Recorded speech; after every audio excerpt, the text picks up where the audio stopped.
last week tonight. Tonight, we're diving into a story that's both infuriating and tragically common here in America. This is the story about Cole Schmidtknecht, a young man from Wisconsin who, and you've got to be kidding me, died because he couldn't afford his asthma medication. You heard me right. He died because he couldn't afford his inhaler. In America, in the 21st century, it's madness. Cole had battled asthma since he was a baby. Imagine that. A tiny baby struggling to breathe. It's heartbreaking. But Cole was a fighter. He grew up, went to technical college, and even worked 2 jobs. He was your classic hard-working American. But through it all, asthma was his constant companion. To manage his condition, Cole relied on an inhaler called Advair Discus. This wasn't a luxury item. It was as essential as oxygen. And for years he had no problem affording it thanks to his health insurance. He'd pay somewhere between $35 and $66, which, let's be honest, is already ridiculous for a life-saving drug. But hey, at least it was manageable. Then January 2024 rolled around and everything changed. Cole went to his usual Walgreens pharmacy to pick up his medication.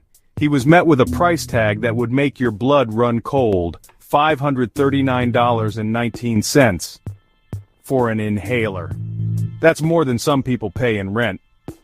His insurance company, OptumRx, had decided, without warning, to stop covering the medication. Now, OptumRx is a subsidiary of a little company called United Health Group, a massive player in the healthcare industry. They rake in billions of dollars in profits. And what do they do with all that money? Certainly not use it to help people like Cole breathe, apparently. They claim Cole filled a generic albuterol prescription with a $5 copay that day.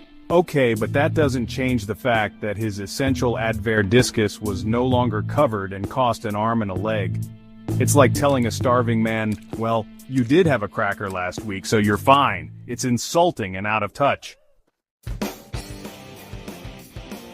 Now you might be thinking, surely the pharmacy, Walgreens, could have helped. And you'd be right to think that. They're supposed to be healthcare professionals, right? Well, according to the lawsuit filed by Cole's family, Walgreens didn't offer him any cheaper generic alternatives. They didn't contact his doctor to explore other options. They just shrugged their shoulders and said, that'll be $539.19, please. So, let's recap. Cole's insurance company jacked up the price of his essential medication without warning, and the pharmacy offered no help whatsoever. He was trapped, caught between a greedy corporation and a seemingly indifferent healthcare provider. It's a scenario that plays out far too often in this country. Tragically, Cole couldn't afford the price hike. He prioritized rent and other necessities, as any of us would. He tried to make do with an old rescue inhaler, but it wasn't enough. On January 15, 2024, he suffered a severe asthma attack. He was rushed to the hospital, but it was too late. 6 days later, Cole Schmidtknecht, a young man with his whole life ahead of him, died because he couldn't breathe.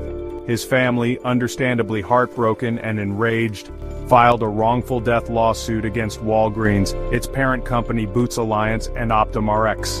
They're fighting for justice, not just for Cole, but for everyone who's been crushed by the weight of America's broken healthcare system. And they're not alone. Cole's case has become a rallying cry for change. People are fed up with pharmacy benefit managers like OptumRx, who hold the power of life and death in their hands, all while lining their pockets. The Federal Trade Commission is finally taking action against these behemoths.